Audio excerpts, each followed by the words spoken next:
여러분, 지난밤도 평안히 주무셨습니까? 8월 1일 한절 한 끼입니다. 로마서 주제 말씀을 함께 암송함으로 오늘의 한절 한 끼 시작해 보겠습니다. 시작.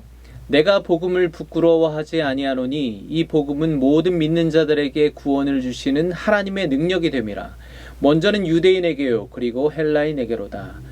복음에는 하나님의 의가 나타나서 믿음으로 믿음에 이르게 하나니 기록된 바 오직 의인은 믿음으로 말미암아 살리라 함과 같으니라. 로마서 1장 16절 17절 말씀.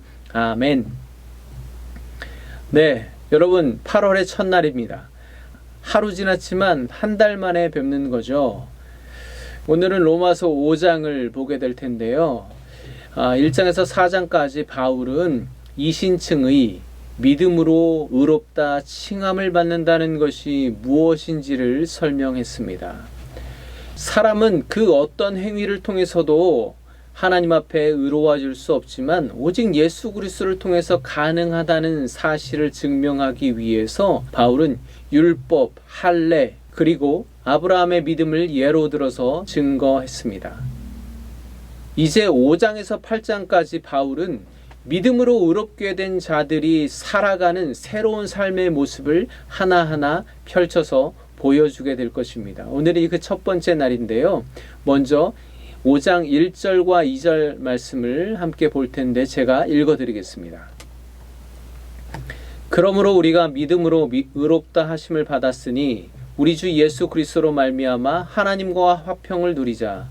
또한 그로 말미암아 우리가 믿음으로 서 있는 이 은혜에 들어감을 얻었으며 하나님의 영광을 바라고 즐거워하느니라. 아멘.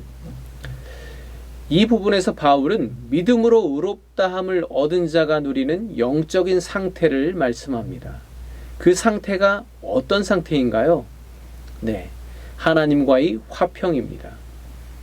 예수 그리스도로 말미암아 하나님과 화평케 되는 것은 단순히 하나님과 사이가 다시 좋아졌다라는 개념이 아닙니다. 첫째는 우리가 죄로 인해서 하나님과 원수되었던 자들인데, 그래서 하나님 앞에 도무지 나아갈 수 없던 자들인데 예수 그리스도로 말미암아 이제는 하나님 앞에 설 수 있는 은혜를 누리게 되었습니다. 하나님과 우리 사이에 철저하게 막혀있던 그 담이 예수 그리스도의 십자가를 통하여서 완전히 무너진 것입니다. 저는 오늘 이 말씀을 보면서 예수님께서 소개해 주시는 누가복음의 탕자의 비유가 떠올랐습니다. 아버지를 떠나서 저 멀리 타지에 가서 허랑방탕하게 모든 것을 탕진해버리고 그렇게 죽지 못해서 살아가던 막내 아들. 그 탕자가 돌아올 때 멀리 보이는 그 아들을 바라보며 아버지는 벗은 발로 뛰쳐나가 아들의 목을 끌어안고 새 옷과 새 신발로 갈아입히고 그 손가락에는 가락지를 끼우고 또 집안으로 맞이하여 온 동네 사람들을 다 초청해서 큰 잔치를 벌이며 함께 기뻐합니다. 바로 그것이 하나님과 화평케 된 상태라는 것이죠. 여러분, 그 아들이 아버지와 같이 살았으면 아버지의 기업을 물려받을 것이고 그렇게 복을 누리며 살 것인데 탕진해버리고 주업 열매도 제대로 먹지 못하고 돼지보다도 못한 그런 신세로 살아가다가 결국 그가 생각해낸 것이 무엇입니까? 이제 내가 돌아갈 곳은 아버지의 집밖에 없는데 이전의 상태로 돌아가기는 불가능할 것이고 그저 필요할 때 부려먹는 품꾼이라도 또 아버지의 집에서 종살이라도 했으면 좋겠다라고 생각하지 않습니까? 그리스도가 없는 삶, 죄인이었던 우리의 삶이 그렇다는 것입니다. 아무리 율법을 지키고 할례를 행하고 정직하게 살아가고 모든 선한 일을 할지라도 그렇게 열심히 노력하며 살지라도 혹시라도 품꾼 정도라도 아니면 종살이라도 하게 되면 다행인 것입니다. 여러분, 이처럼 하나님과 화평함을 누린다는 것은 창조주 하나님께서 당신의 형상을 따라서 인간을 처음 창조하셨을 때 그 상태로 돌아가는 것을 말합니다. 그래서 죄 많은 우리 인생이 아니라 이제 예수 그리스도로 의롭게 된 우리 인생을 우리 하나님께서 바라보시며 보시기에 심히 좋았더라라고 그렇게 말씀하실 수 있는 그런 상태로 돌아가는 것을 말한다고 할 수 있습니다. 저는 오늘 말씀을 묵상하면서 하나님과 화평케 되었을 때 우리가 누리게 되는 영적인 유익이 무엇인가를 생각해 보게 되었습니다. 오늘 본문에도 몇 가지가 기록되어 있는데요. 저는 그 가운데 첫 번째로 즐거움을 생각해 보았습니다.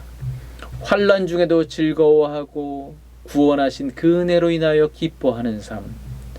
그런데 그렇게 생각해 볼 때 화평케 된 자가 누리는 이 즐거움은 절대적인 것이라는 거죠.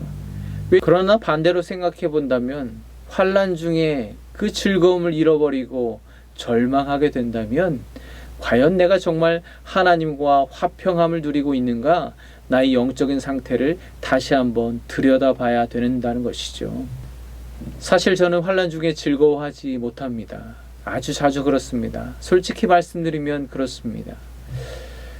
그리고 하나님과 화평케 되었을 때 우리가 실제적으로 누리는 영적인 유익 또 한 가지는 바로 하나님께서 우리와 함께 하신다는 것입니다.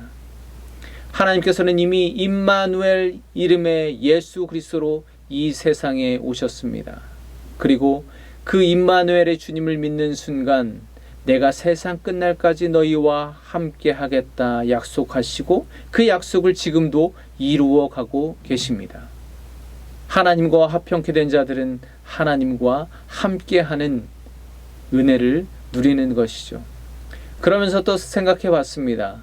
우리가 누군가와 함께 한다는 것은 그 사람과 대화하고 마주보고 발걸음 속도를 맞추어 함께 걸어가고 시간을 함께 보내고 내가 아닌 그 사람의 입장에서 배려해주고 함께 한다는 것에 여러 가지 의미, 여러 가지 요소가 있는 것이죠. 그런데 내가 하나님과 함께 한다고 하면서 함께 하길 원한다고 하면서 과연 나는 하나님 앞에서 열거한 여러 가지 의미들, 여러 가지 요소들 가운데 몇 가지 정도나 하고 있는가 생각해 봤습니다.